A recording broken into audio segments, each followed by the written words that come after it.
This is a second stimulus check update. In this video, I'll go over the empty promise that President Trump made about the next round of stimulus checks, the potential $40,000 income cap on the next round of stimulus checks, some updates, and then I'll go over the rental assistance programs. First, let's talk about the half-empty promise that President Trump made about the next round of stimulus checks. So in late June, in an interview, President Trump said that the next stimulus bill will be very generous and announced in a couple of weeks. So that couple of week mark, that 2-week mark, was yesterday, July 6th, Monday, and there was no announcement and there was no announcement of an announcement. First, I just want to be clear that I'm an independent, so I believe in values and principles in both Democrats and Republicans, so the information I'm presenting you is non-biased. That being said, I still think we need to hold politicians accountable for what they say. In addition to that 2-week announcement, which didn't happen yet, President Trump also said that he supports stimulus payments larger than $1,200 in the next stimulus bill. So this was with an interview with Fox Business that he did a week after making that announcement about the announcement about to happen. Let me know what you think about this down in the comments below. Is it a big deal that President Trump said that there would be an announcement about the next stimulus package in a couple of weeks,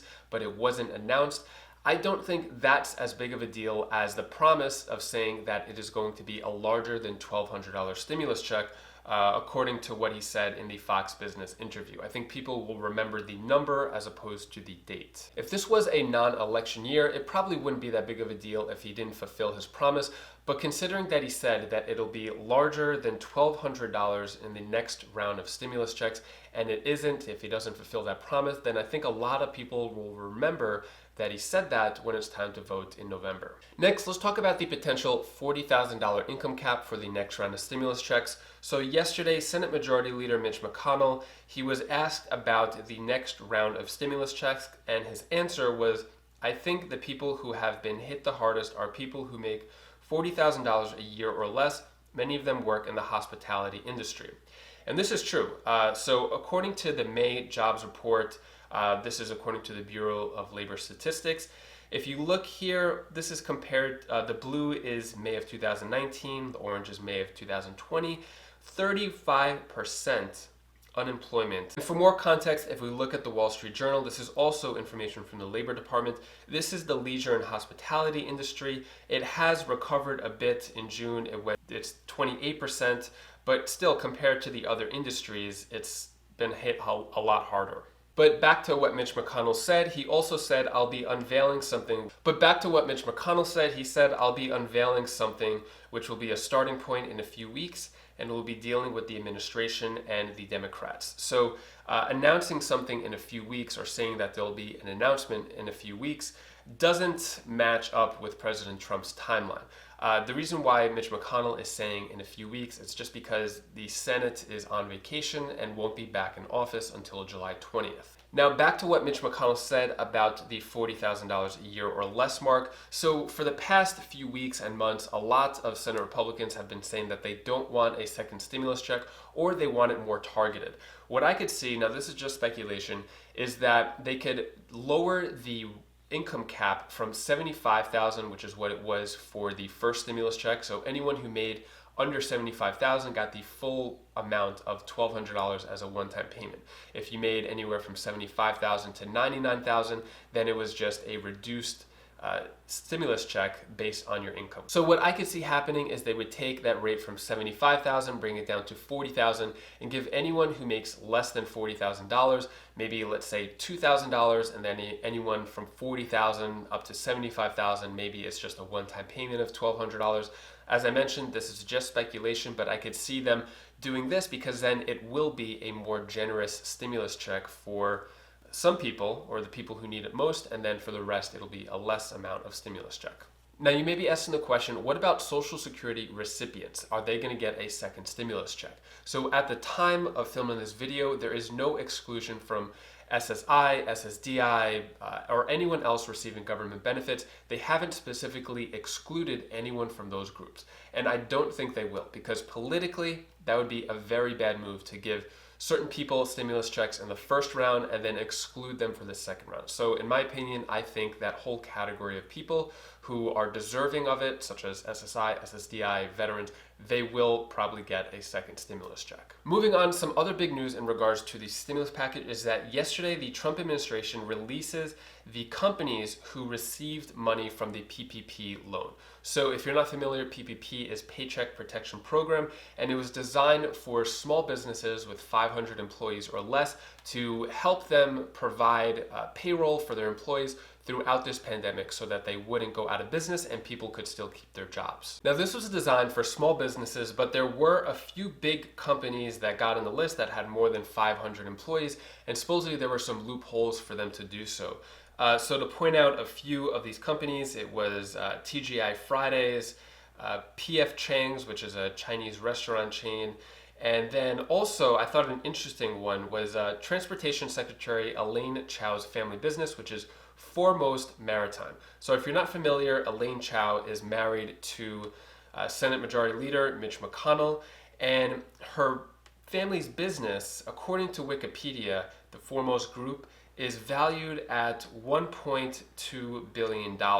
So I'm not saying that there's corruption here. I just want to point out these numbers. That this is still fresh data, so we're not sure if there's any foul play yet or not. And out of this list of big companies, a few of them stood out. So there were actually 4 politicians who got the PPP loan, and supposedly they used it for their family's business.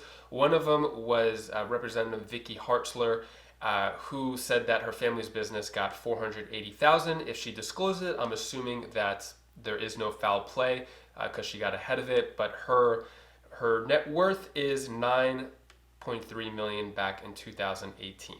And West Virginia Governor Jim Justice's family received $6.3 million in the federal rescue package. At this time, they're saying that there's no foul play, but according to Wikipedia, Jim Justice has a net worth of $1.9 billion. As I mentioned, just pointing out the numbers and holding politicians accountable, because all of this money from the PPP is tax money. So it's really important that we know where our tax money goes to and making sure that it's used correctly. Let me know what you think down in the comments below. Is there foul play here, corruption, or is everything good? Let me know down in the comments below. I'm curious what you think.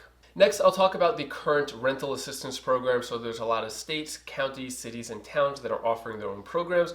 Also, I'm joined by my guest, Kalea. She's my daughter. She actually just turned 2 a few days ago.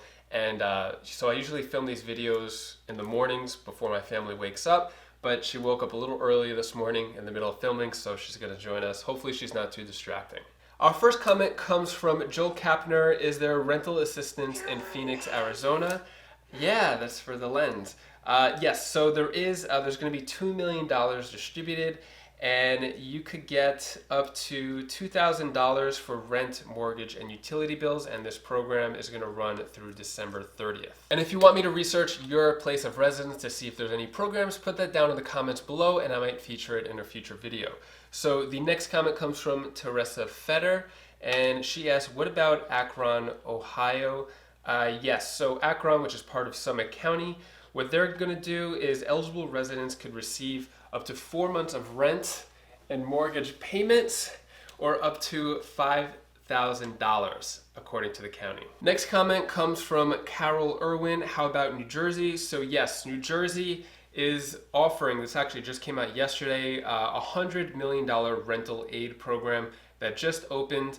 And if you're in New Jersey, this is statewide, so I highly recommend you get a piece of this. Next comment comes from Cheryl Jellison for Lewiston, Maine. So what I found is that Lewiston, I guess it's right next to Portland, not sure if that still counts, but they are offering $500,000 in a fund for rental assistance, and you could get as much as $2,500 for help with rent and utilities. And if you're looking for other free money opportunities, you could sign up through Webull and get 2 free stocks. For a 3rd free stock, you could sign up through Robinhood. I have those down in the description below. You could sell the stocks, cash it out, put it in your bank account, or hold the stocks and let it appreciate in value, potentially. Or if you want to watch second stimulus check updates, you could click this playlist over here. If you want to learn the habits that rich people have in terms of money and how they get rich, stay rich, and become even richer, you could click this video over here. It's on my 2nd channel, Wise Sense, and I'll see you in the next video. Take care, be safe, Thank you for watching. Wanna say bye? Bye-bye. Look over there. Say bye. Bye-bye. Bye-bye.